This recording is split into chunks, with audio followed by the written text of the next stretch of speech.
The late afternoon sun, a mellow gold, stretched long shadows across my porch, painting the worn wooden planks in hues of amber and rust. It was the kind of warmth that promised a gentle close to a day, the kind of quiet comfort I'd meticulously built, piece by agonizing piece, over the last 15 years. At 72, my hands a roadmap of time, liver spots, prominent veins, joints stiff from years of use, still found their rhythm in knitting, though my gaze was fixed firmly on the sprawling backyard. There they were. My life, my purpose, my 5 unruly, magnificent gifts. Liam, 19, broad-shouldered and almost a man, was patiently showing Emma, our 11-year-old pixie, how to serve a tennis ball. Chloe, 17, with her vibrant red hair inherited from, well, not from me, was laughing with a casual ease I cherished, chatting animatedly with Noah, one of the 15-year-old twins. Olivia, his identical match in mischief, was engrossed in a book beneath the old oak tree, occasionally looking up to smile at her siblings. They were loud, messy, opinionated, and every single day, they were a miracle. 15 years. A lifetime, it seemed, since my world had shattered and then, against all odds, pieced itself back together into this improbable, beautiful mosaic. My heart still ached for the simpler days, for my dear Arthur, gone too soon. But the sting of loss had long since been overshadowed by the fierce, protective love I felt for these children. My grandchildren. Or, as I'd often whispered to the silent stars, my children. I remembered the early days, the endless nights, the terror of having 5 gaping mouths to feed, 5 fragile souls to protect, with little more than my meager pension and a dwindling savings account. There were times I'd stared at the ceiling, wondering how I'd make it, how I'd afford school supplies, new shoes, or even just another box of cereal. But somehow, we'd always found a way. We'd learned to mend clothes, to stretch $1 until it screamed, to find joy in simple things, board game nights, homemade cookies, stories by the fireplace. They had given me back a future I thought was lost, and I, in turn, had poured every fiber of my being into making sure they had a home, a sanctuary, a haven from the storm that had once threatened to consume them. No regrets. Never. Every wrinkle on my face, every ache in my bones, every gray hair, they were badges of honor, earned in the trenches of motherhood, in a battle I hadn't chosen but had fought with all my might. I had been a teacher for 40 years, and then, without warning, I became a mother again, to a brood far larger and more complex than I'd ever imagined. And I wouldn't trade a single moment. A sudden, sharp ring of the doorbell cut through the peaceful hum of crickets and children's laughter. It wasn't the usual friendly chime, but a demanding, almost aggressive burst of sound. My knitting needles paused mid-stitch. We rarely had unexpected visitors, and definitely not at this hour. My mind, ever vigilant, instantly went on alert. Who could it be? I slowly rose, my joints protesting with a familiar creak. As I reached the front door, my hand hesitated on the knob. A strange premonition, a cold sliver of unease, snaked its way up my spine. Taking a deep breath, I pulled it open. And there he stood. My son. Caleb. My breath caught in my throat, a silent gasp that stole all the air from my lungs. For a moment, the world tilted on its axis, and the golden afternoon light seemed to drain away, leaving only the stark silhouette of a stranger. He was different. So different. Gone were the hollowed-out cheeks, the desperate, restless eyes, the disheveled clothes I remembered from 15 years ago. This man was impeccably dressed, a crisp tailored suit, his dark hair neatly cut, a faint, expensive cologne clinging to him. He looked healthy, prosperous, almost vibrant. Yet, beneath the polished facade, something was off. His eyes, though clear, held a glint I couldn't quite decipher, a mixture of calculation and an unsettling, almost predatory stillness. "Mom," he said, his voice deeper, smoother than I remembered, devoid of the frantic edge that had defined his last years. A ghost of a smile, thin and unconvincing, played on his lips. I couldn't speak. My mind raced, trying to reconcile this well-groomed stranger with the desperate, broken young man who had dumped his 5 terrified children on my porch and vanished without a trace. 15 years. Not a card, not a call, not a single sign of life. And now he was here. Standing on my porch. As if no time had passed at all. "Are you going to invite me in?" he asked, his smile widening a fraction, though his eyes remained cold. My gaze flickered past him, to the children still playing in the yard, blissfully unaware of the shadow that had just fallen across our lives. No. This wasn't right. This couldn't be right. "Caleb," I finally managed, my voice raspy, barely a whisper. What are you doing here?" He stepped forward, pushing the door slightly wider, forcing me to retreat. The scent of his expensive cologne, sharp and unfamiliar, invaded my cozy home, a stark contrast to the comforting smell of baking bread and old books that usually filled these rooms. "I'm here for my children, Mom," he said, his voice flat, matter-of-fact, as if he were simply stating an obvious truth. His eyes swept past me, through the house, as if assessing its worth. "It's time they came home." The words hit me like a physical blow. My children. He called them his children, as if they were property to be reclaimed, not souls I had nurtured and loved for half their lives. The tremor started in my hands, then spread through my entire body. This wasn't a prodigal son returning. This was something far more sinister. I felt it, deep in my bones. The quiet comfort of my golden years had just shattered, and the storm I had fought so hard to outrun was finally here. The air thickened, pressing down on me with the weight of unsaid words and unspoken history. Caleb stepped further into the living room, his gaze sweeping over the familiar, well-loved space, the faded floral couch, the overflowing bookshelves, the mantelpiece adorned with childish drawings and school photos.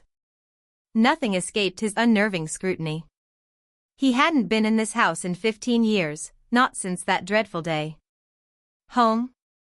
I finally managed to croak, finding my voice, though it felt thin and reedy. "This is their home, Caleb. It has been for 15 years. You walked away from it." He turned, his eyes meeting mine. There was no apology, no remorse, just a flicker of something that might have been annoyance. "Things change, Mom. People change. I've changed." He gestured around vaguely. This isn't what I want for them anymore. They deserve more." "More?" The word tasted like ash in my mouth. "They deserve stability, Caleb. Love. A roof over their heads and food in their bellies. Things you couldn't give them." A muscle twitched in his jaw. "That's harsh, Mom. But I get it. You're angry. And you have every right to be." His tone was conciliatory, almost too smooth, like polished stone. I was sick. I was lost. But I found my way back. I'm clean, Mom. For years now. And I've built a life. A good life. A successful life. He pulled out his phone, flashing a picture of a sprawling, modern house, all glass and sharp angles, with an infinity pool overlooking what looked like a city skyline. "This is where we live now. Where they'll live. I have a thriving business, Mom. Investments. I can give them everything they've ever dreamed of." My eyes, however, weren't on the opulent house. They were on Caleb's face, searching for a trace of the son I once knew, the boy who used to build sandcastles at the beach and giggle when I tickled him. But that boy was gone, replaced by this slick, unfamiliar man. This new Caleb spoke of success, but his voice lacked warmth. He spoke of his children, but his eyes seemed to appraise them as assets rather than beloved family. Suddenly, a shout from the backyard. "Grandma!" We finished the set. Emma's voice, pure and innocent, pierced the tense silence. Caleb turned, his expression softening, almost imperceptibly, as he looked out the window. "Are they all out there? All 5 of them?" "Yes," I said, my voice firmer now. "They're always out there. They're a family. My family." He nodded slowly. Right. Of course. Then, with a decisive turn, he walked towards the back door. Let's go say hello. I'm sure they'll be surprised. And surprised they were. The children's reactions were a mosaic of emotions, just as I'd anticipated. Emma, always the most open-hearted, squealed with delight, running to him, drawn by the novelty of a father she barely remembered. Caleb scooped her up, a practiced smile on his face, though I noticed his embrace felt a little stiff, a little forced. Olivia and Noah, the twins, approached cautiously, their young faces a mixture of curiosity and apprehension. Caleb immediately pulled out his wallet, producing crisp $100 bills, thrusting them into their hands with a flourish. Go on, get yourselves something nice. Whatever you want. My heart sank. He hadn't even asked what they liked. It was a transaction, not a connection. Chloe, my sensitive, perceptive Chloe, hung back, her arms crossed, her eyes narrowed. She knew better. She remembered the empty promises, the broken trust. But then Caleb pulled out a sleek, new smartphone, far more advanced than anything she'd ever owned. For you, sweetheart. Top of the line. And there's a new laptop for your school projects back in the car. Chloe's resolve wavered. Her eyes widened, a flicker of desire battling with her inherent wariness. It was painful to watch, this subtle bribery, chipping away at their loyalty. Liam, however, remained a bulwark. He stood tall, his posture almost defiant, watching his father with an unblinking stare that held no warmth, only a deep, quiet anger. He remembered more than the others. He remembered the arguments, the fear, the hunger. When Caleb extended a hand to him, offering a watch that gleamed with expensive metal, Liam merely shook his head. No, thanks. I'm good. Caleb's smile tightened, but he quickly recovered, tucking the watch back into his pocket. Suit yourself, son. Plenty more where that came from. The next few days were a blur of uneasy visits. Caleb would arrive in a gleaming black car, bringing lavish gifts, designer clothes, gaming consoles, tickets to concerts. He'd talk about their future, about private schools and exotic vacations, about a life of ease and luxury. He wanted them to call him Dad, a word that felt alien and forced after so many years. I watched him, every move, every word, a knot of dread tightening in my stomach. He was a master manipulator, weaving a dazzling tapestry of promises, slowly, subtly trying to alienate the children from me. He'd make comments like, Grandma did her best, of course, but now it's time for you to have what you truly deserve, or imagine all the things you could have had if I hadn't been held back. He never directly insulted me, but the implication was clear, I was a relic of a past they needed to escape.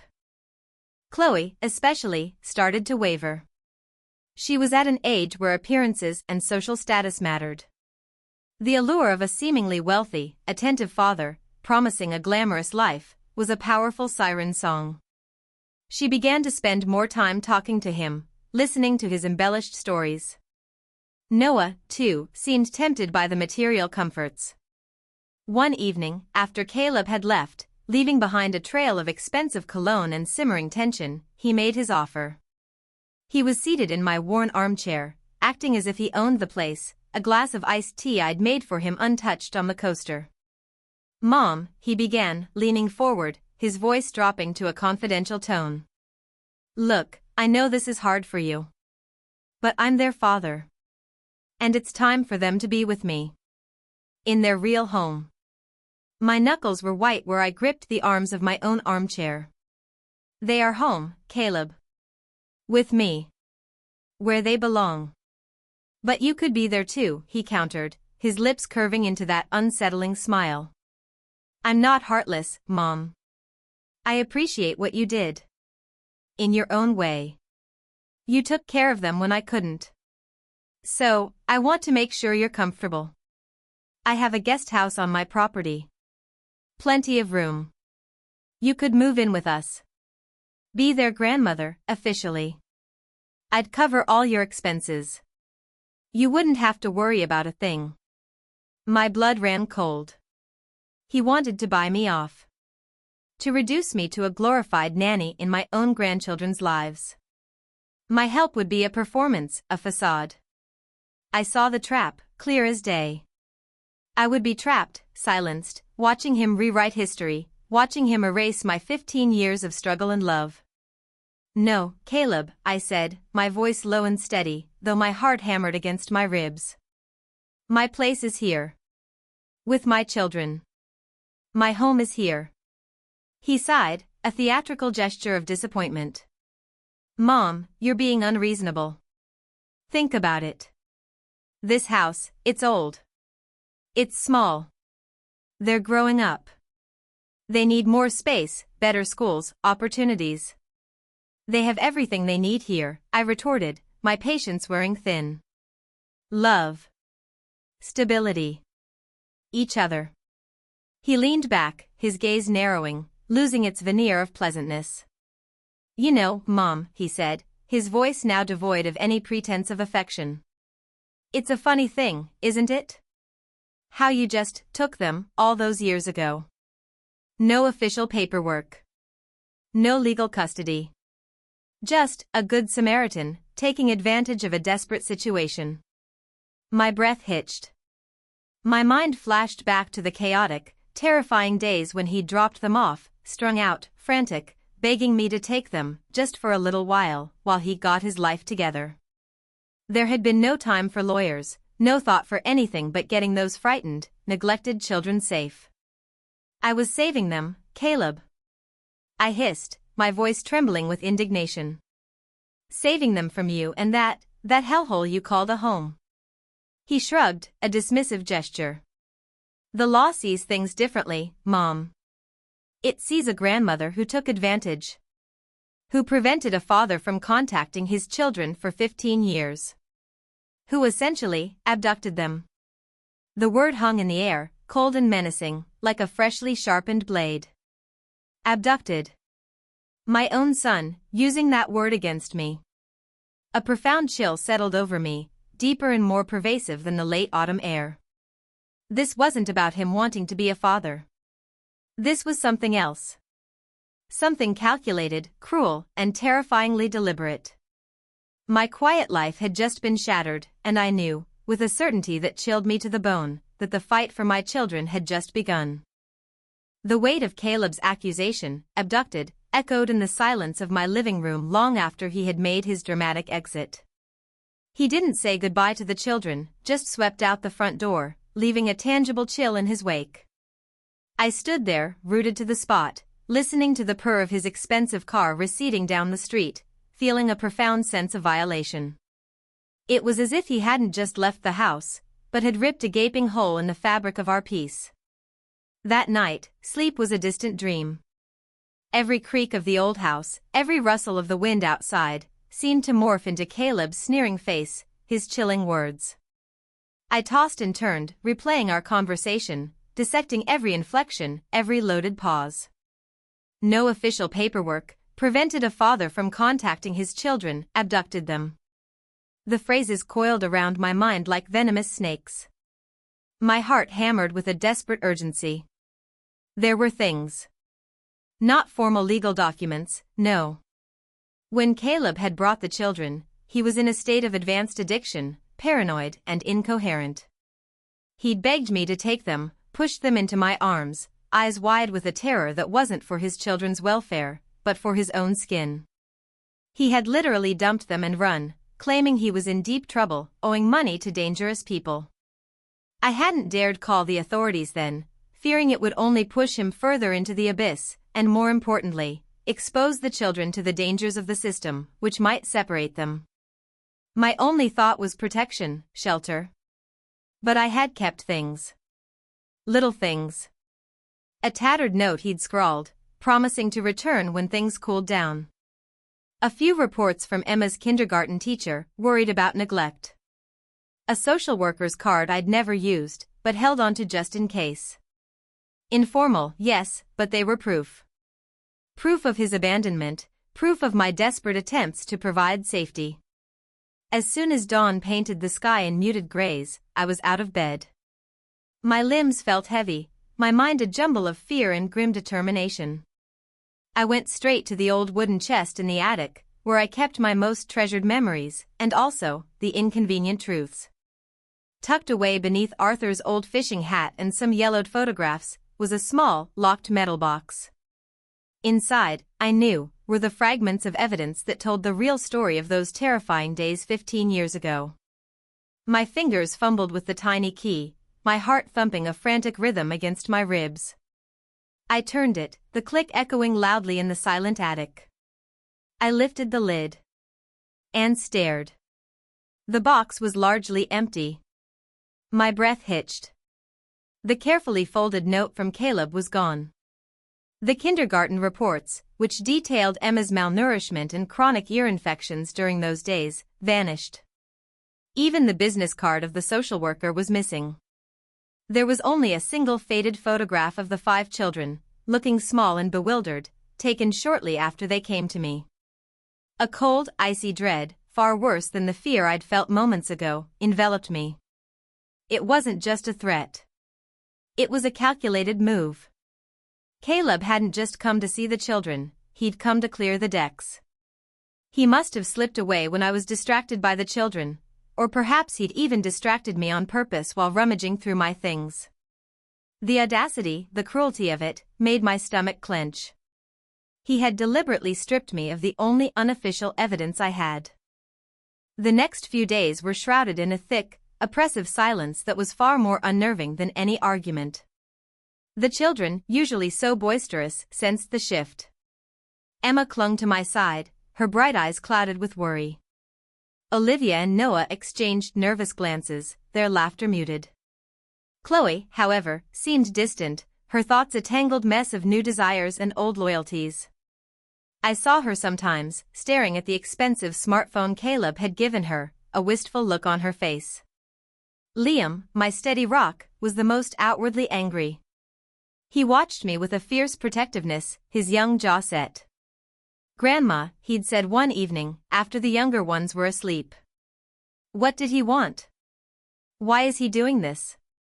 I couldn't bring myself to tell him the full truth yet, not about the missing documents, not about the depth of Caleb's betrayal.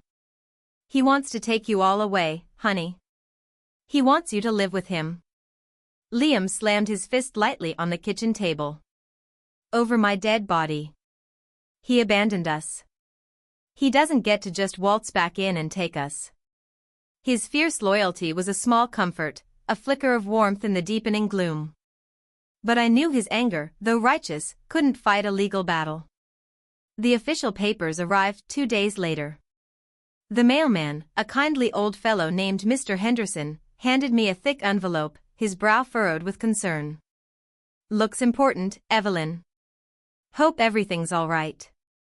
My hands trembled as I took it, the official seal of the Ohio Family Court staring up at me like a malevolent eye.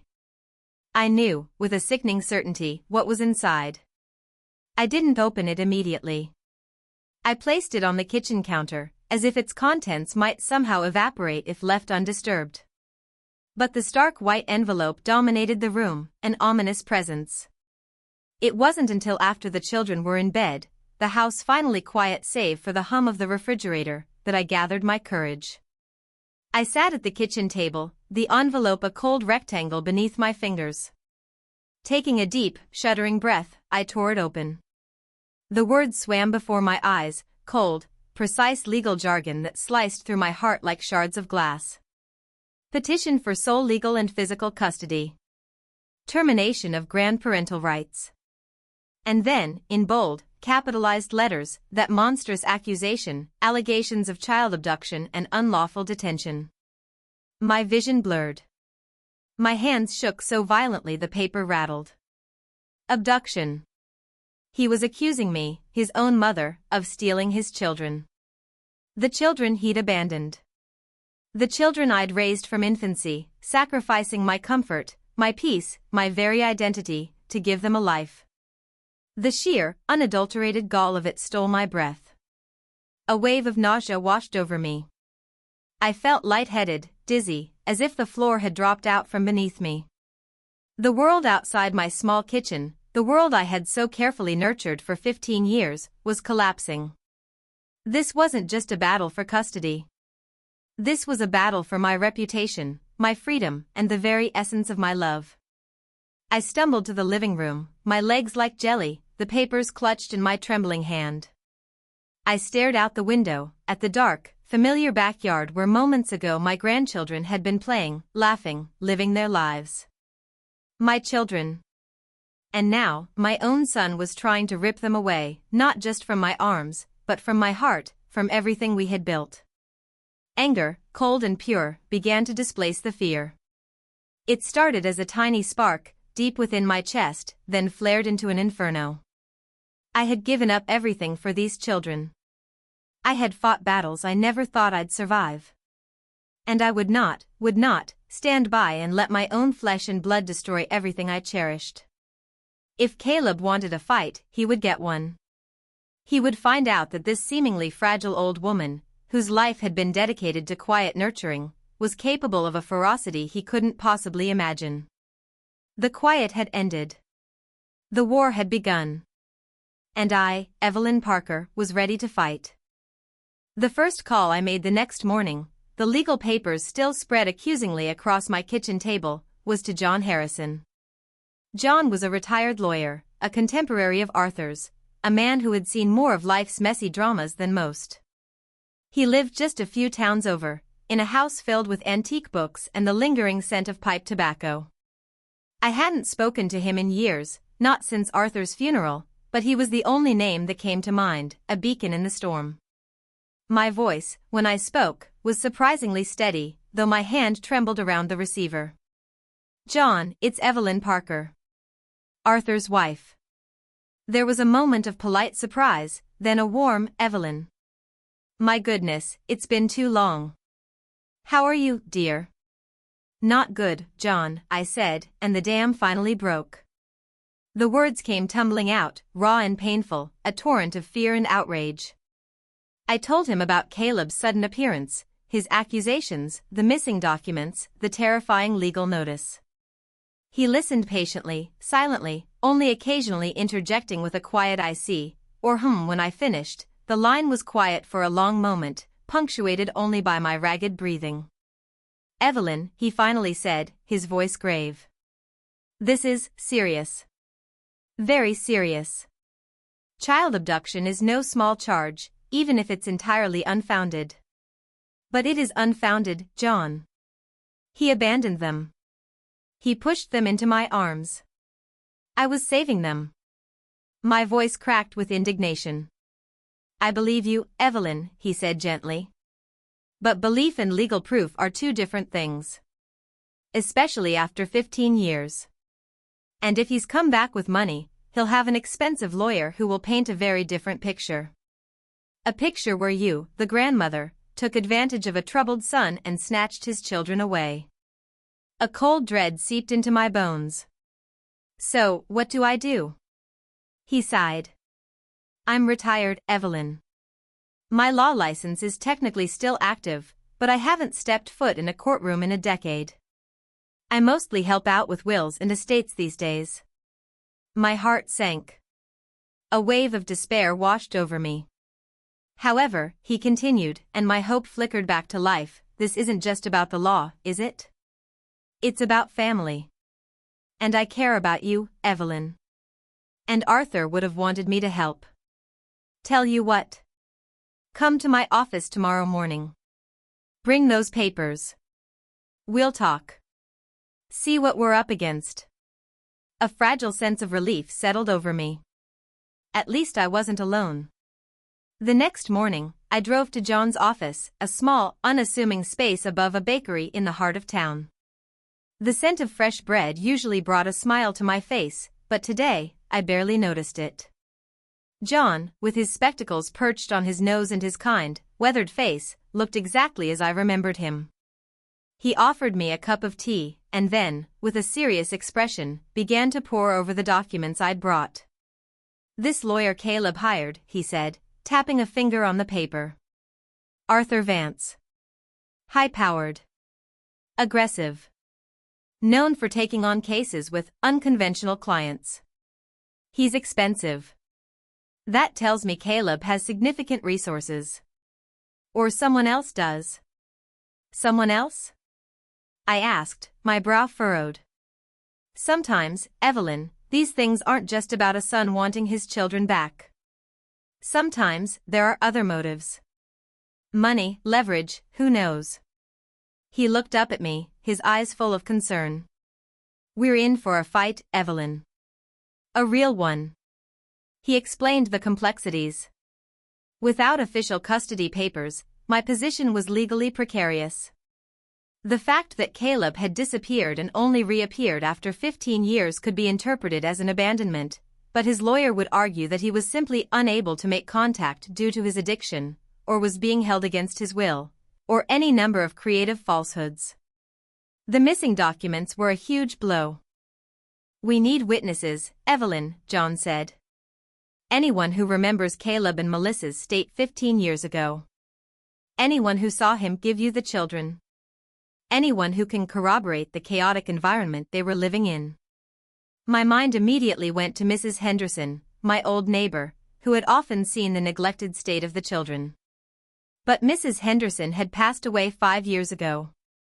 My other neighbor, old Mr. Jenkins, was in a nursing home, suffering from dementia. What about the children themselves? I asked, a fresh wave of anxiety washing over me. Can they testify? John nodded slowly. Liam, yes. He was old enough to remember quite a bit. But it would be traumatic for him. And for the younger ones, the court might not allow it, or it could be twisted. Vance will argue you've coached them. The thought of putting my grandchildren through the ordeal of a courtroom, of having their painful memories exposed and dissected by a cynical lawyer, made my heart ache. But then I looked at Liam, who was waiting for me in the car, his face etched with worry. He had witnessed a great deal. He might be our strongest card. That evening, I sat Liam down. The younger children were with a friend, giving us some privacy. I explained everything to him, the legal battle, the accusations, the gravity of the situation. I didn't sugarcoat it. Liam listened, his face growing paler with each revelation. When I finished, he was silent for a long moment, his gaze fixed on some distant point. Then, he looked at me, his eyes blazing with a fierce, adult determination. I remember, Grandma, he said, his voice low and steady. I remember a lot. I remember Dad high. I remember Mom, she was gone a lot. And I remember him bringing us here. Begging you to take us. He said he was going to disappear for a while, because people were after him. Drug people. He said if he didn't go, we would be in danger. A fresh shock went through me. I hadn't known that part, the people were after him. Caleb had only mumbled about getting clean and sorting things out. This was a crucial piece of information, adding another layer of complexity and danger to Caleb's past. It explained why he'd been so desperate to leave the children. He didn't want us, Grandma, Liam continued, his voice tight with pain. He just wanted to get rid of us. And he certainly didn't try to contact us. Ever. He broke our hearts.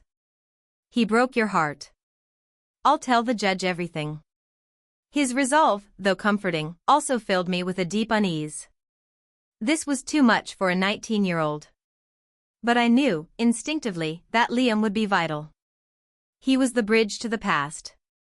The next few weeks were a relentless flurry of activity. John, true to his word, became my steadfast advocate.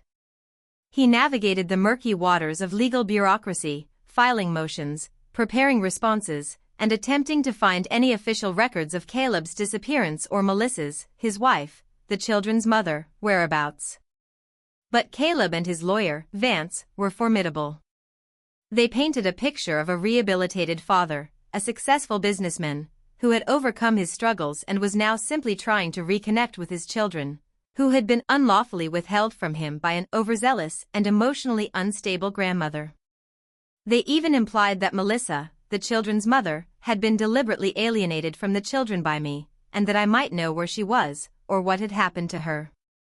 This accusation, subtle and insidious, was a chilling new development. Melissa. Her disappearance had always been a mystery, assumed to be a casualty of Caleb's drug-addled world. But now, it was being woven into their narrative against me, implying I was part of a larger, darker secret. One afternoon, a social worker, Ms. Davis, came to my house for a mandatory assessment.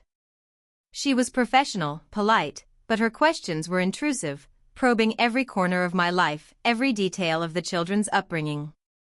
She observed their interactions with me, their bedrooms, the food in the fridge.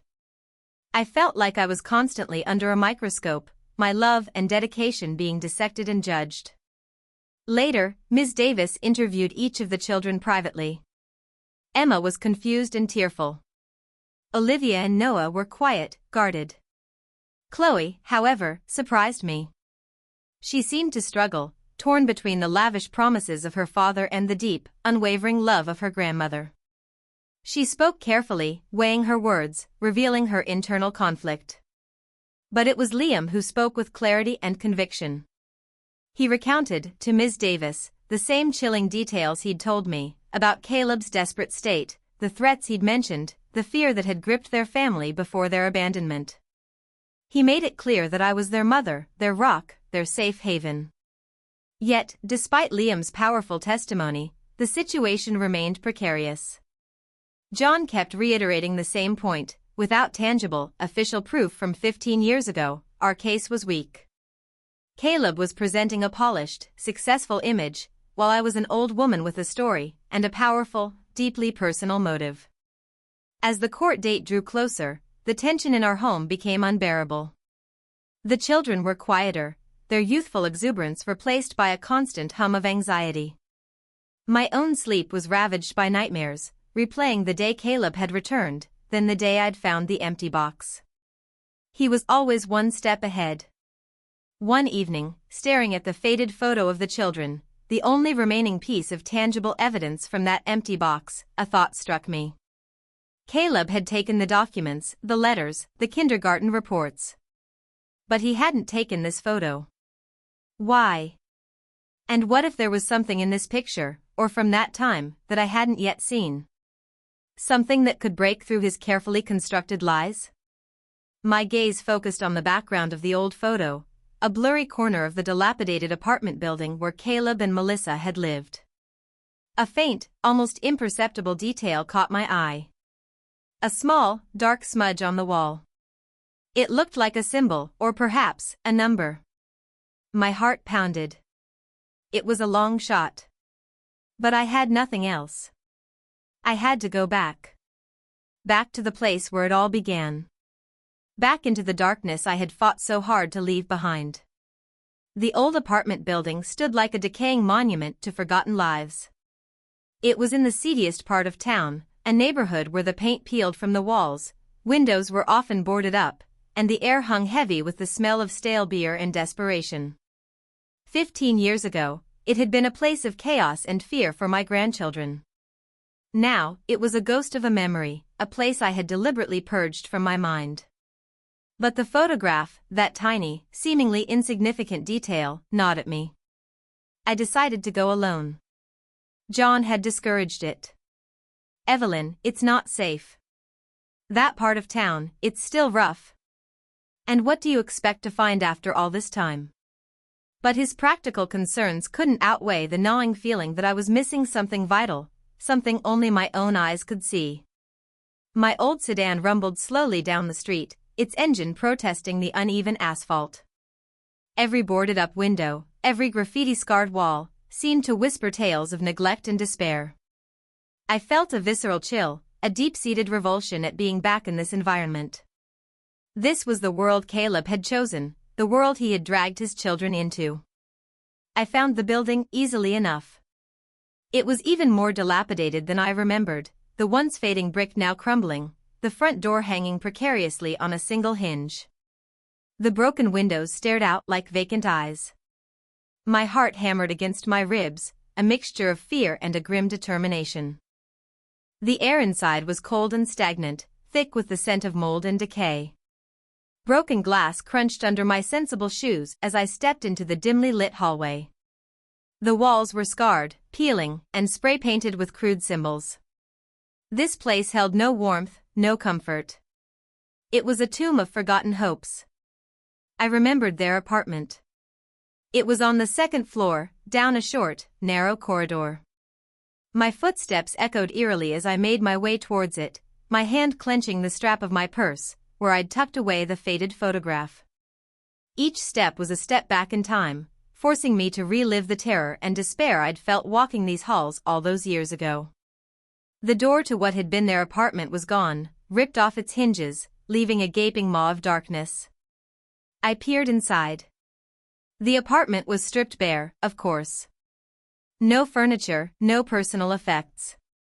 Just empty rooms, scarred floors, and the ghosts of past inhabitants. I pulled out the photograph, holding it up, trying to match the angle, the light. The smudge I'd seen was on the wall opposite where a rickety bookshelf had once stood. I walked over, my breath catching in my throat. There it was. Faint, almost erased by time and neglect, but still discernible. It wasn't a random smudge. It was a series of scratched-in numbers, followed by an odd symbol, like a stylized key. They were tiny, barely visible, etched into the plaster. A date, perhaps? Or a code. And beneath it, just barely visible, a single, faded letter, M. My mind raced. M for Melissa? For something else? What could these numbers mean? It wasn't a phone number, or an address I recognized. It felt like a coded message, hidden in plain sight. As I pondered the cryptic markings, a floorboard creaked behind me. I spun around, my heart leaping into my throat. A figure emerged from the shadows at the end of the hallway. He was a large man, unshaven, with cold, suspicious eyes. He wore a dirty leather jacket and carried a heavy, leaden stare. He reeked of stale cigarette smoke and something else, something vaguely unpleasant. "What are you doing here, old woman?" he growled, his voice rough, predatory. "This ain't no place for sightseers." My mind went instantly to Liam's words, people were after him. Drug people. This man looked like one of them. My blood ran cold. I used to know someone who lived here, I stammered, trying to keep my voice steady, though my knees felt weak. My son. Caleb Parker. His eyes narrowed further, a flicker of recognition, or perhaps suspicion, crossing his face. Caleb? Haven't seen that piece of trash in years. Thought he skipped town for good. He took a step closer, his presence menacing. What's it to you? He's back, I said, trying to gauge his reaction. He's claiming his children. After all this time. The man let out a short, harsh laugh. Figures. That's Caleb for you. Always looking for an easy score. Always had an angle. He stepped closer still, and I instinctively backed away, my hand clutching the photograph. He still owe people, you know. Big money. He cut out when things got hot, left a lot of folks holding the bag. What kind of bag? I asked, pushing down the fear. He smirked, a chilling flash of yellowed teeth. A bag full of product. Money. And a missing girlfriend. Melissa, wasn't it? Pretty thing. Just vanished after Caleb disappeared. Funny that. My blood ran cold. A missing girlfriend. The way he said it, with that knowing smirk, implied something far more sinister than a simple disappearance. It connected directly to Caleb's lawyer's insinuations in court. What happened to Melissa? I asked, my voice barely a whisper. He shrugged, a heavy, indifferent movement. Who knows? Some say she ran off. Some say Caleb had a temper. Especially when he was high. And when she knew too much. His eyes held mine, a chilling implication in their depths. She knew where Caleb hid some things. Some cash. Some evidence. If you catch my drift. My head spun. Evidence. Could these numbers be a clue to that? To where Caleb had hidden something? Or even to Melissa's fate? The man took another step, his presence overwhelming. Look, old woman, I don't know what your game is, but you best leave. This ain't your business. Caleb's a snake. Always has been. And people who ask too many questions about him, they tend to disappear too. His words were a clear, unmistakable threat. My heart pounded, adrenaline coursing through me. I was a 72-year-old woman in a derelict building, confronted by a dangerous man connected to my son's criminal past. My instincts screamed at me to run. But I couldn't. Not yet. I had found something. A clue. And possibly a connection to Melissa's disappearance. I looked at the numbers on the wall one last time, trying to commit them to memory, the stylized key symbol, the faded M. Thank you for the advice, I said, trying to sound calmer than I felt. I'll be going now. I turned, my legs feeling like lead, and walked quickly, but without running, back down the hallway, the man's eyes burning into my back. I didn't breathe until I was safely in my car, the doors locked, the engine rumbling to life. As I sped away from that decaying building, a profound realization washed over me. This wasn't just about custody anymore. This was about something far darker. Caleb wasn't just trying to reclaim his children, he was trying to clean up his past, to tie up loose ends. And Melissa's disappearance, those cryptic numbers, the threats from the man in the hallway, they were all connected. My quiet battle for my grandchildren had just escalated into a dangerous game of uncovering a criminal past, where the stakes were not just my reputation, but my very life, and the safety of my entire family. I gripped the steering wheel, my knuckles white. The numbers and the symbols swam before my eyes. I had to figure them out. I had to find out what happened to Melissa. My son was not just a neglectful father, he was a dangerous man. And I was now deeply entangled in his web of secrets. The drive home was a blur of heightened senses. Every car that passed seemed to linger, every shadow held a potential threat. My heart wouldn't stop hammering, a relentless drumbeat of fear and adrenaline. I kept seeing the numbers on the wall, the menacing glare of the man in the leather jacket, hearing his chilling words about Caleb and Melissa. My quiet life had not just been interrupted, it had been irrevocably stained. When I pulled into my driveway, the sight of my cozy home, with its manicured lawn and blooming hydrangeas, felt both like a sanctuary and a cruel illusion. How could such darkness exist just a few miles away, and how could it now be threatening to consume everything I held dear? The children greeted me with a flurry of questions about my day, but I brushed them off, my mind still reeling. Liam, always perceptive, noticed my strained demeanor. "Grandma, are you all right? You look like you've seen a ghost." I forced a smile, but it felt brittle. "Just a long day, dear. Nothing a cup of tea can't fix."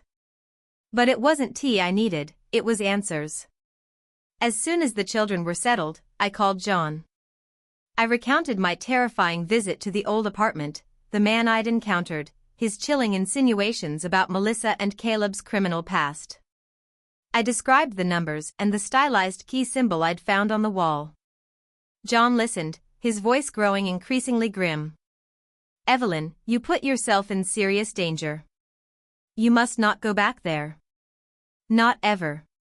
And these people Liam mentioned, the drug dealers, they don't forget debts. Or witnesses. But the numbers, John. And the M." I insisted, a desperate urgency in my voice. "They have to mean something." "Melissa knew too much," he said. "What if those numbers are a clue to where she hid something? Or even, where she is?" John was quiet for a moment. "It's a long shot, Evelyn. 15 years is a long time. But, it's the only lead we have that points to something beyond just the custody battle. A motive, perhaps.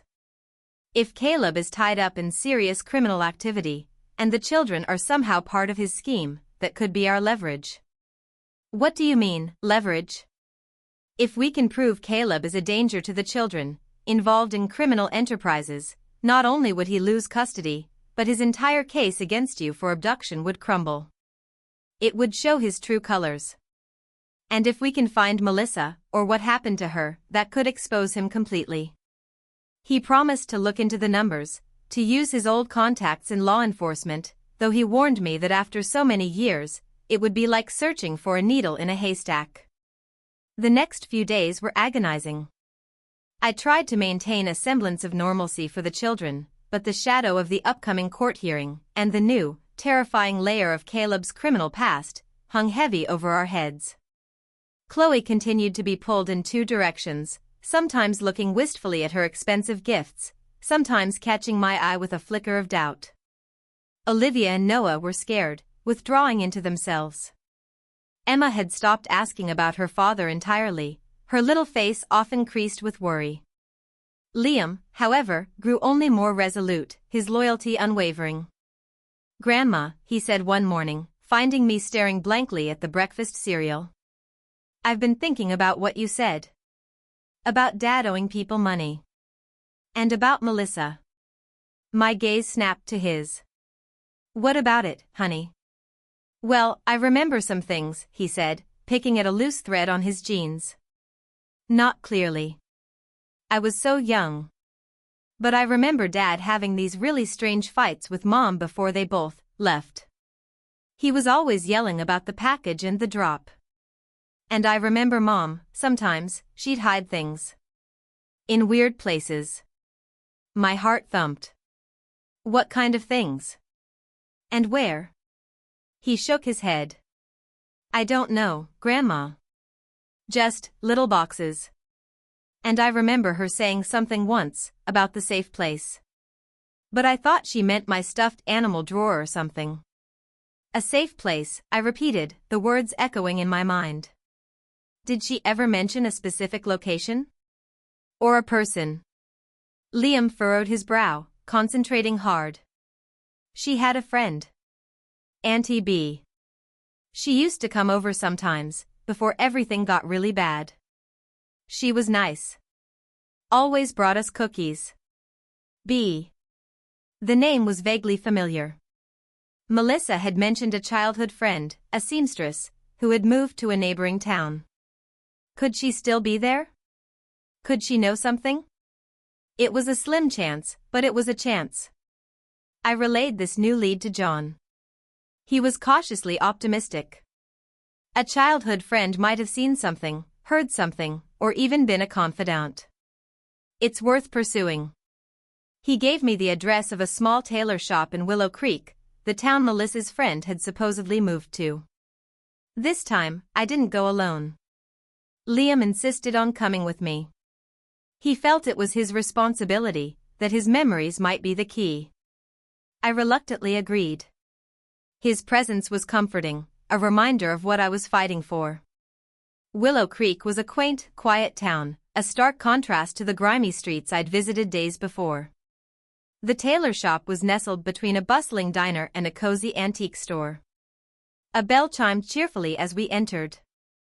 A woman, perhaps in her late 50s, with kind eyes and hands roughened by years of sewing, looked up from her machine. "Can I help you? Are you B?" I asked, my voice hopeful. She nodded, a faint smile on her lips. "That's me. Beatrice Thorne. My name is Evelyn Parker, and this is my grandson, Liam. We're looking for any information you might have about Melissa," I said, and watched her face carefully. Bea's smile faltered. Her eyes widened slightly, a shadow passing over them. "Melissa, it's been a long time. What about her?" I explained, briefly, the situation with Caleb, the custody battle, the accusation of abduction. I watched as her expression shifted from wariness to concern, then to a profound sadness. "Melissa was my best friend," she said, her voice soft. "She deserved so much better than Caleb. He ruined her. He dragged her down into his mess." "Do you know what happened to her, B?" Liam asked, his young voice earnest. "Did she run away? Or did Dad do something to her?" Bea looked from me to Liam, her eyes filled with a deep sorrow. I don't know for certain, honey. But I always feared the worst. Caleb had a terrible temper, especially when he was using. And he could be very, very cruel. Melissa, she loved you children more than anything. She would never have just abandoned you, not willingly. Did she ever talk about hiding anything? I pressed. Money? Documents? A safe place? Bea paused, her brow furrowed in thought. She did. She was terrified. Said Caleb was getting into something too big, something dangerous, and she had a bad feeling. She said if anything happened to her, there was a nest egg for the children, and some proof of Caleb's dealings. She swore me to secrecy. Said it was in case she ever needed leverage to get away from him, or if something happened to her. My heart hammered. Where, Bea? Where did she hide it? Bea shook her head slowly. She never told me the exact location. But she gave me a clue. Said it was where the past meets the future, beneath the watchful eye of progress. She was always so poetic, even when she was scared. Where the past meets the future, beneath the watchful eye of progress, I repeated, the words rolling off my tongue. It sounded like a riddle. Then, Liam's eyes lit up. Grandma. The old clock tower downtown. You know, the one they just renovated? It's the oldest building in town, but they put in that new digital display. And there's a new statue of the town's founder right in front of it. My breath caught. The old clock tower. It fit perfectly. It was the oldest structure in town, a symbol of the past, now modernized with a digital display, the future. And the statue of the town's founder, Governor Silas Thorne, stood directly in front of it, his bronze eyes indeed watching. Bea gasped. That's it. She used to love that old tower. She'd take the children there sometimes. She said it made her feel safe, somehow. A surge of hope, fierce and exhilarating, coursed through me. This was it. This was the lead we needed.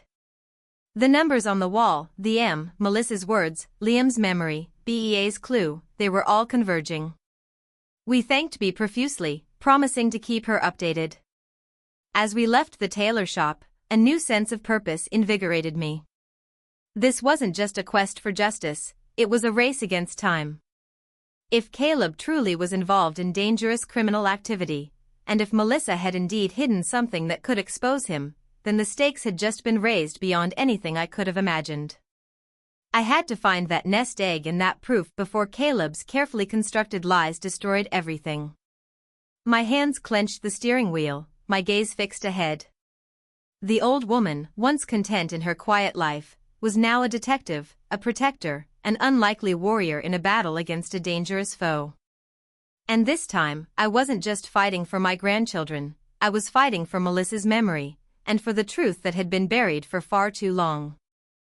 The old clock tower of Willow Creek stood majestically in the town square, its weathered stone facade a testament to centuries of history, now adorned with a sleek, glowing digital clock face. Directly in front, the bronze statue of Governor Silas Thorne, the town's founder, gazed sternly over the bustling square. It was a perfect blend of past and future, and a chillingly apt hiding spot for a desperate mother's secrets. Liam and I returned to Willow Creek that very afternoon, our hearts pounding with a mixture of excitement and trepidation. We knew we had to be discreet. If Caleb or his associates caught wind of our search, the danger would escalate dramatically. We circled the clock tower, trying to find a logical place for something to be hidden. The base of the statue was solid, cemented into a stone pedestal. The tower itself was ancient, its lower sections covered in thick ivy. There were no obvious nooks or crannies, no loose bricks. My 72-year-old knees ached just thinking about climbing anything. What if it's not in the tower, Grandma? Liam suggested, his brow furrowed in concentration. What if it's around it? Like, buried? Beneath the watchful eye of progress, I murmured, repeating Melissa's poetic clue. Progress. The new digital clock. The renovation. They wouldn't have touched the old stone, but what about the ground around it? The landscaping they did when they put in the new digital display? We walked to the base of the statue, where a small, circular flower bed had recently been replanted with fresh petunias. The soil was loose, freshly turned. It was a long shot, but it made a certain kind of sense. If Melissa wanted to hide something that would be disturbed only by a major town project, but not by casual passers-by, this was it. "Do you think she'd bury it, Grandma?" Liam asked, looking around nervously. "In the middle of town?" "She was desperate, honey," I said, remembering BEA's words. "And she was trying to protect you. Desperate people do desperate things." We knew we couldn't just start digging in broad daylight. We decided to return after dark, armed with a small trowel and a flashlight. The waiting was excruciating. Every hour felt like an eternity, every glance at the clock tower from a distance fueled my anxiety. As dusk settled, painting the sky in shades of violet and deep blue, we prepared. I wore a dark jacket, Liam a hoodie. We looked, I hoped, like two ordinary people taking an evening stroll. My heart hammered, a frantic drum against my ribs. Under the cloak of darkness, the town square was quieter, bathed in the soft glow of streetlights. We approached the clock tower stealthily, our shadows long and distorted. The statue of Governor Thorne seemed to loom larger in the darkness, his bronze gaze indeed watchful. We knelt by the flower bed, my old bones protesting the strain. Liam, younger and more agile, took the lead, carefully pushing aside the petunias. The soil was indeed soft, easier to work with than I'd anticipated. He began to dig, slowly, carefully, constantly looking over his shoulder. Minutes stretched into an eternity. We dug deeper, the trowel scraping against stones, hitting nothing but earth. Doubt began to creep in, cold and insidious. Had we misread the clue?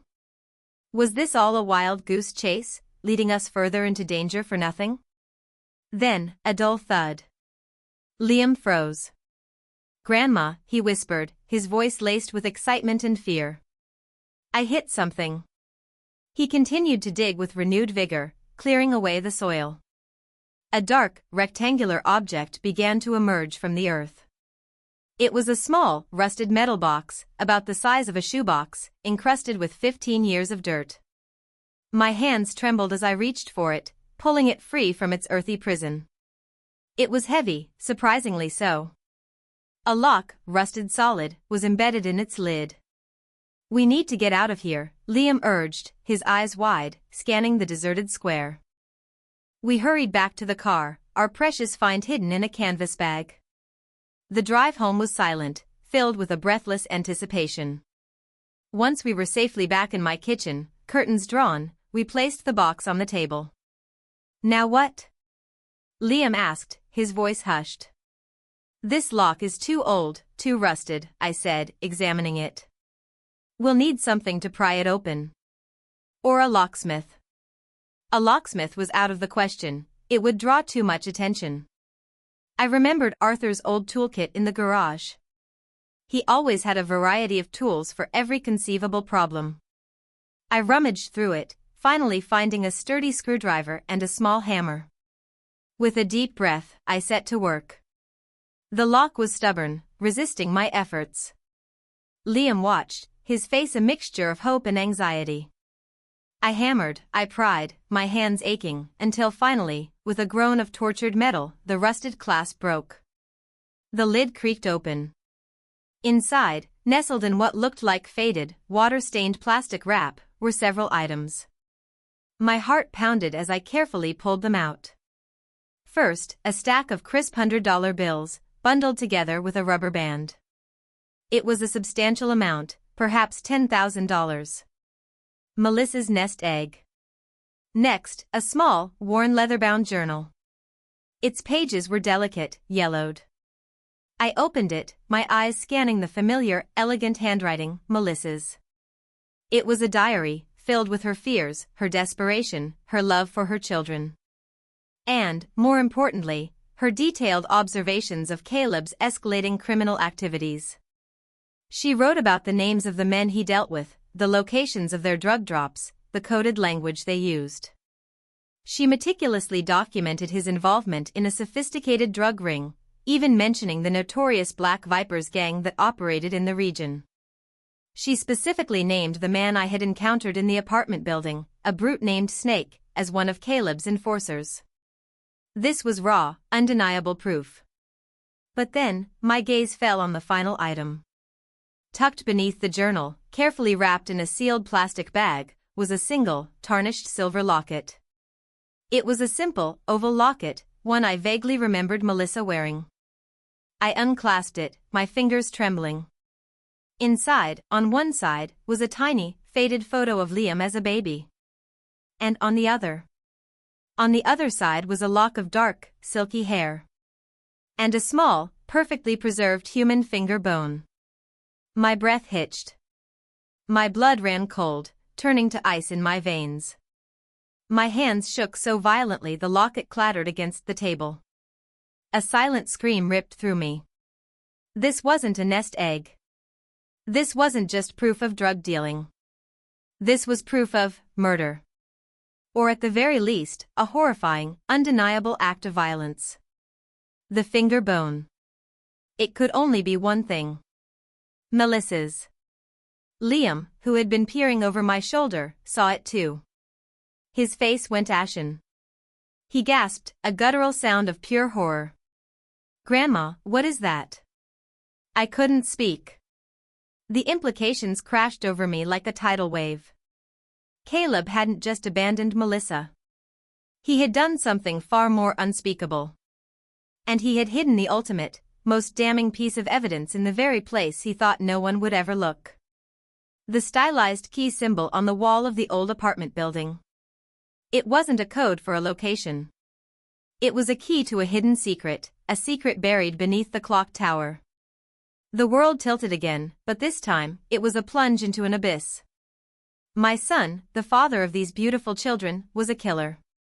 And he was trying to use those very children as pawns in his elaborate game, to retrieve this evidence, to silence me. "We need to call John," I finally managed, my voice a strangled whisper. "Right now. This changes everything."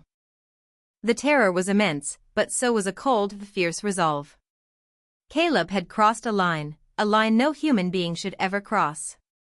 And I, Evelyn Parker, would make sure he paid for it. My quiet battle for custody had transformed into a desperate quest for justice, against a monster who was once my son. The court case was no longer just about my reputation, it was about exposing a heinous crime, about protecting my grandchildren from a truth that would shatter their world, and perhaps, from a future with a murderer. The cold, sterile light of my kitchen lamp cast long, distorted shadows as Liam and I stared at the contents of the box. The journal, the stack of money, and the horrifying locket with its unspeakable contents lay between us, artifacts of a nightmare. Liam, his face still pale, his eyes wide with unshed tears, finally broke the silence. "Grandma," he whispered, his voice trembling. Is that really?" He couldn't finish the sentence. I reached out, pulling him into a tight embrace, my own body still shaking uncontrollably. "I don't know, honey," I lied, for his sake, even as my gut screamed the terrifying truth.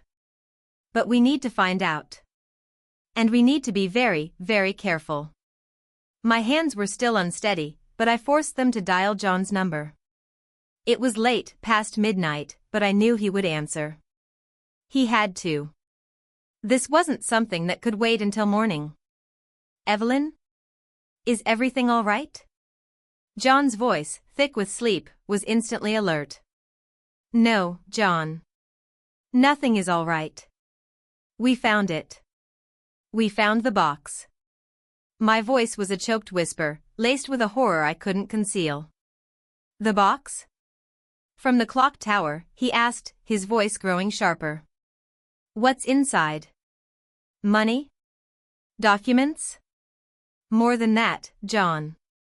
"So much more," I said, and then, painstakingly, I described the journal, detailing Melissa's entries about Caleb's involvement with the Black Vipers, the drug drops, the names of the enforcers, particularly Snake. Then, I paused, taking a ragged breath, before describing the locket and its gruesome contents. The silence on the other end of the line was deafening, far more chilling than any exclamation. I could almost feel John's blood run cold, his legal mind immediately grasping the devastating implications. "Evelyn," he finally said, his voice now entirely devoid of sleep, low and intensely serious. "Listen to me very carefully.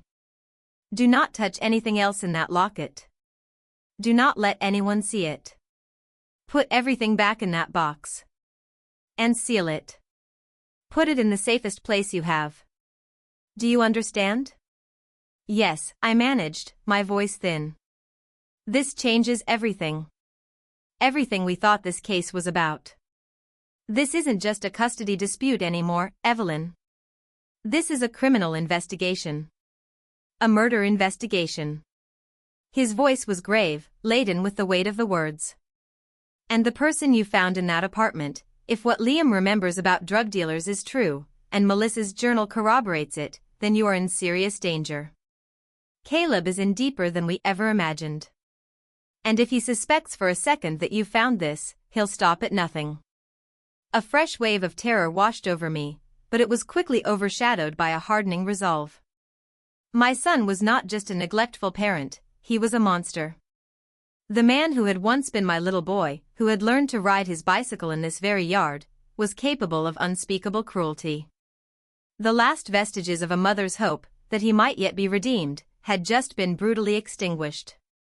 "What do we do?" I asked, my voice trembling, but firm. "First, security," John said immediately. "Lock your doors, keep your curtains drawn. Do not leave the children alone.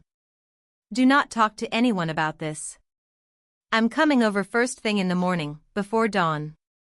Do not open the door to anyone else. And Evelyn, do not contact Caleb. For any reason."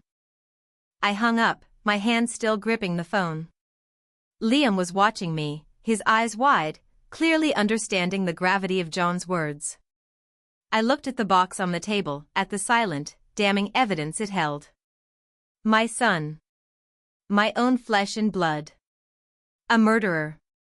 The truth, when it finally hit me with its full force, was a physical blow, a pain more profound than anything I had ever experienced. It was the death of a hope I hadn't even realized I still clung to, a hope that somehow, beneath the layers of addiction and neglect, the good boy I raised was still there. He wasn't. He was gone, replaced by this chilling, dangerous stranger. I carefully placed the journal, the money, and the locket back into the rusted metal box. I wrapped it tightly in several layers of plastic, then secured it in a sturdy canvas bag. I took it to the attic, not to the old chest, but hid it deep within a forgotten corner, under loose floorboards, covering it with old blankets and boxes. It wasn't a perfect hiding spot, but it was the best I could do on such short notice. That night, sleep was impossible. I sat at the window, watching the street, every shadow seeming to move, every distant sound a potential threat.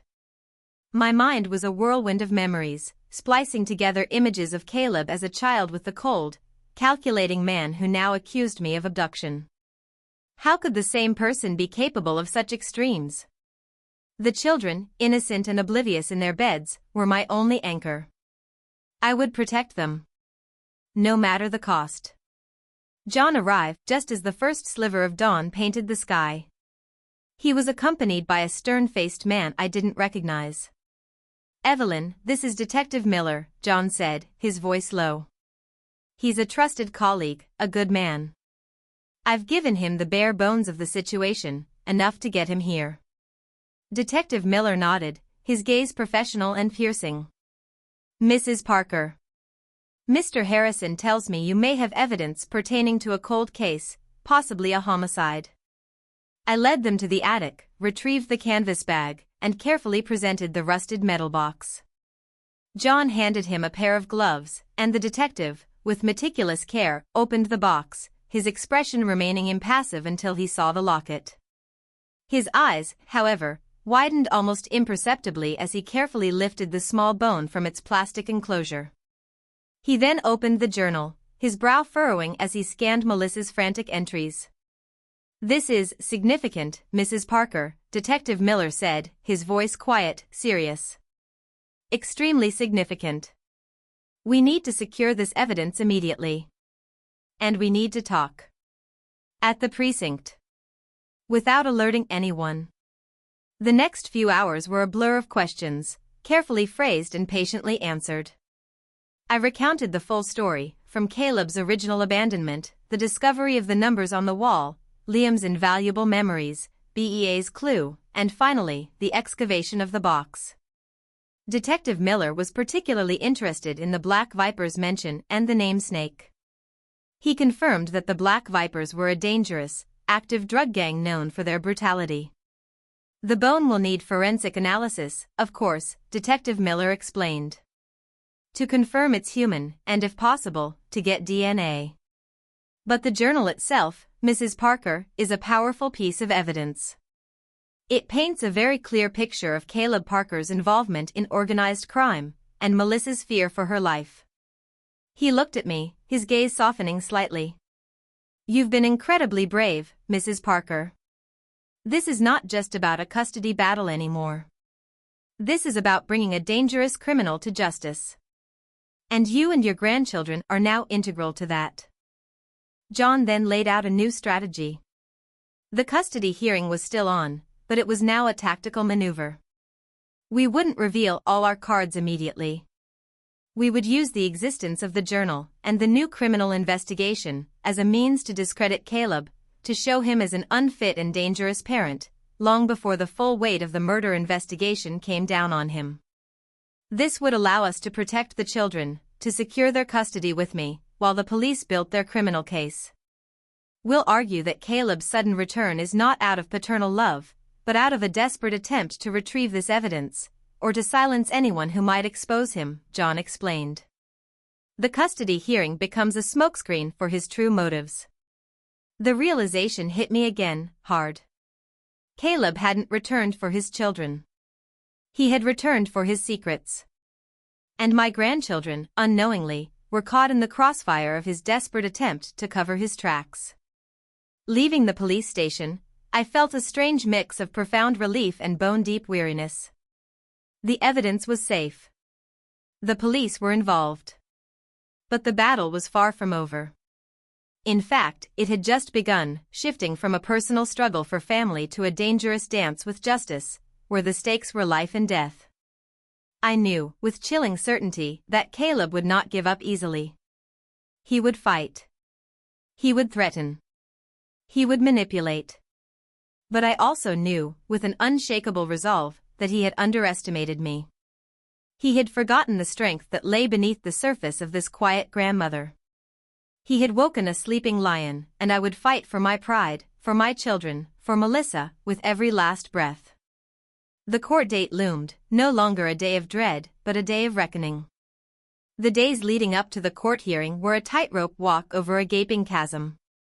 My home, once a sanctuary, now felt like a fortress under siege. Detective Miller had advised extreme caution, suggesting a temporary relocation for the children, but I refused. This was their home, their stability, and I wouldn't allow Caleb's darkness to displace them again. Instead, John arranged for discreet, off-duty police surveillance, a quiet presence that offered a sliver of reassurance. I tried to keep the grim details of the locket and the murder investigation from the children, especially the younger ones. But Liam knew, and his quiet support was invaluable. Chloe, however, was still torn. Caleb's gifts and promises of a glamorous life weighed heavily on her teenage mind. She'd often stare out the window, a faraway look in her eyes, contemplating a future that I now knew was built on a foundation of lies and blood. It was agonizing to watch her struggle, knowing the truth would eventually shatter her idealized image of her father. The court date arrived, cold and unyielding. The courtroom was a stark, impersonal space, filled with hushed whispers and the unsettling murmur of the justice system. Caleb sat at the plaintiff's table, impeccably dressed, a picture of confident success. His lawyer, Arthur Vance, a man with a predatory gleam in his eye, projected an aura of calculated menace. They looked like victors, ready to claim their prize. My heart pounded, but a strange calm settled over me. I looked at John, his kind, weathered face a mask of determined focus. Then, I looked at Liam, sitting in the spectators section with his siblings. His eyes met mine, a silent message of unwavering support passing between us. My gaze lingered on Chloe, who avoided eye contact, her shoulders hunched. I knew what I had to do. For them. For Melissa. The proceedings began. Vance presented Caleb as a prodigal son, now reformed and thriving, eager to reclaim his children from a well-meaning but ultimately unfit grandmother. He painted me as an old woman who had, out of misguided affection, selfishly withheld the children from their rightful father, taking advantage of his past struggles. He subtly implied mental instability, citing my age and the stress of raising 5 children. Caleb himself took the stand. He spoke in a smooth, confident voice, fabricating a tear-jerking narrative of being lost in the grips of illness, of desperate attempts to reach out that were thwarted by my refusal to let him see the children. He spoke of his deep regret and his unwavering love. He even shed a few practiced tears, dabbing his eyes with a silk handkerchief. It was a masterful performance, manipulative and utterly convincing to an outsider. I watched him, a cold fury burning in my stomach. The hypocrisy, the calculated deception, was sickening. This man, who had a finger bone of the children's mother hidden in a locket, was now feigning paternal anguish. When it was John's turn to cross-examine Caleb, the atmosphere in the courtroom tightened. John, usually mild-mannered, adopted a steely gaze. "Mr. Parker," John began, his voice calm, but with an underlying edge. "You claim you were unable to contact your children for 15 years due to your illness. Yet, during that time, you apparently managed to build a successful business. How did you achieve such prosperity while simultaneously being unable to make a simple phone call?" Caleb hesitated, a flicker of irritation crossing his face. "I had help. And I was focused on my recovery. Building a new life. It was a long, arduous process." "Indeed," John said, his voice dry. "A process that somehow precluded any communication with your 5 young children. Not even a birthday card? A letter?" Caleb mumbled something about wanting to be stable before reaching out. "Mr. Parker, when you first appeared at Mrs. Parker's home, you asked her to move in with you, didn't you? To assist with the children?" "Yes, I offered her a place," Caleb said, trying to sound magnanimous. "And you described this guest house in detail, correct? The one on your sprawling property?" "That's right. Did you also, during that first visit, express a particular interest in a small, metal box that Mrs. Parker kept in her attic?" John's voice was low, but every word resonated through the courtroom. Caleb's composed demeanor shattered. His eyes flickered nervously, and he stammered, A metal box? I don't recall any such thing." "Why would I?" "Because, Mr. Parker," John continued, his voice rising, "that box contained items that would expose your carefully constructed lies. Items that point to a far more sinister reason for your sudden reappearance than simply reclaiming your children." Vance immediately objected. "Speculation. Irrelevant." "Hardly irrelevant, Your Honor," John retorted, turning to the judge. "We intend to prove that Mr. Parker's actions are not those of a loving father, but of a desperate man trying to cover up a criminal past. A past that includes, we believe, the disappearance and possible murder of the children's mother, Melissa." A gasp rippled through the courtroom. Caleb's face went white. Vance jumped to his feet, shouting objections, demanding a mistrial. The judge, however, held up a hand, her expression stern. "Mr. Harrison, do you have evidence to support such a grave claim?" she asked, her voice sharp. "We do, Your Honor," John replied, his gaze unwavering. "We have a journal belonging to the children's mother, Melissa, detailing Mr. Parker's extensive involvement with the Black Vipers drug gang, naming names, dates, and locations. And we have other evidence. Evidence that strongly suggests Melissa did not simply disappear, but was a victim of foul play, directly connected to Mr. Parker's criminal activities. At that moment, the courtroom doors opened, and Detective Miller walked in, flanked by 2 uniformed officers. He carried a small, sealed evidence bag. The sight of him and the bag sent a ripple of murmurs through the room. "Your Honor," Detective Miller said, addressing the judge. "We have just received forensic confirmation. The contents of this locket, recovered from a location directly tied to Mr. Parker's and the deceased's former residence, are indeed human remains, consistent with a digital bone. And preliminary DNA analysis indicates a strong familial match with a missing person, Melissa Thorne. Based on this, and the contents of a recovered journal, we are formally opening a homicide investigation, and we have an arrest warrant for Caleb Parker for the murder of Melissa Thorne." The courtroom erupted into chaos. Journalists scrambled, spectators gasped, and Vance, his face a mask of shock and fury, began shouting protests. But it was too late. The truth, buried for 15 years, had finally clawed its way to the surface. Caleb, on the witness stand, simply stared, his face a mask of utter disbelief and raw terror. The polished veneer had cracked, revealing the desperate, cornered animal beneath. The confident businessman was gone, replaced by the ghost of the broken addict I remembered. When the officers moved to arrest him, he didn't resist. He merely looked at me, his eyes filled with a venomous hatred, a silent promise of future retaliation. Then, something happened that pierced through the chaos. Chloe, who had been sitting rigidly in the gallery, burst into tears. Not the tears of a child missing her father, but the raw, wrenching sobs of a young woman whose world had just been irrevocably shattered. She looked at me, her eyes filled with pain and a terrible understanding, then stumbled out of the courtroom. Noah and Olivia, wide-eyed and terrified, clung to each other. Emma, sensing the profound shift, burrowed her face into Liam's side, shaking. Liam, however, remained steadfast. He looked at me, a silent message of grim vindication in his eyes. The judge, once the commotion settled, addressed me directly, her voice filled with quiet empathy. "Mrs. Parker. Given the shocking revelations presented today, and the clear and present danger Mr. Parker poses, the court is granting you full legal and physical custody of all 5 grandchildren, effective immediately and permanently. Mr. Parker's petition is dismissed. And Mrs. Parker, my deepest apologies for the ordeal you have endured."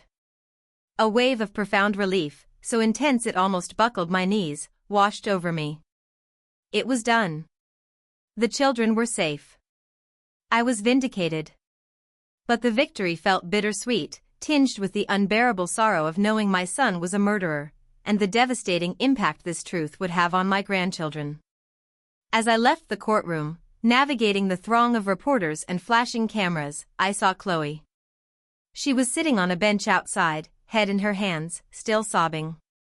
I walked over, my heart aching for her. I sat beside her, gently pulling her into my arms. She stiffened at first, then collapsed against me, her tears soaking my shoulder. He killed her, Grandma," she choked out, her voice raw with anguish. "My mom, he killed her." "I know, honey," I whispered, stroking her hair. "I know." The battle was over. But the healing, the long, arduous journey of piecing together shattered lives and understanding a brutal truth, had just begun. My arc, from a quiet grandmother to an accidental detective and warrior, was complete. But the children's arc, their journey through this devastation, was only just beginning. I held Chloe tighter, knowing that my quiet life, the one I cherished, was now forever changed. It was a life built not just on love, but on a terrifying truth, and a grim resolve to protect my family, no matter what shadows the future held. The sun still shone, the birds still sang, but the world had irrevocably changed. I was no longer Evelyn Parker, the sweet old lady down the street. I was Evelyn Parker, the woman who had dared to uncover a forgotten story, to fight for justice, and in doing so, had confronted the darkest parts of her own family's history. And I was ready for whatever came next.